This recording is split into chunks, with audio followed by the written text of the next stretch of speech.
welcome back to Kredit's Debt Settlement Masterclass.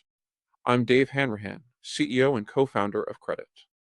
We're excited to present this series to help operators at lenders and servicers navigate their relationships with debt settlement firms effectively.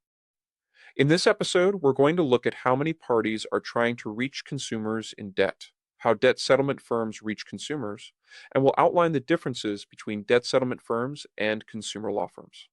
Let's get started. When a consumer falls behind on their debt, they hear from many different organizations about it. Of course, lenders and servicers are trying to reach the consumer about the debt. Debt settlement firms are also trying to reach consumers, though in a different way. They are actively marketing their services and expertise to consumers, spending sometimes over $2,000 per consumer to reach them.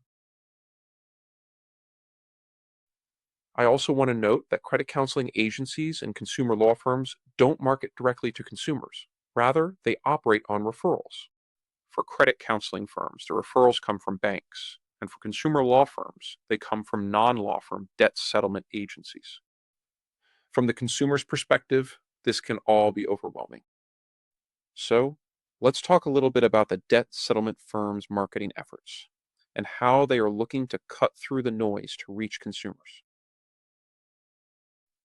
Many debt settlement agencies run broad campaigns using TV and radio commercials, billboards, and even podcast ads to reach consumers. These options are high cost, but they cast a wide net. Another marketing tool used by debt settlement agencies is digital marketing via targeted social media and Google Ads aimed at financially distressed consumers. Of course, there are always referrals from consumers who are happy with their experience. Finally, some debt settlement firms buy leads through third-party lead generators. Now, let's look at the other differences between debt settlement agencies and consumer law firms. Like we already discussed, consumer law firms don't market to consumers and instead rely on referrals from non-law firms.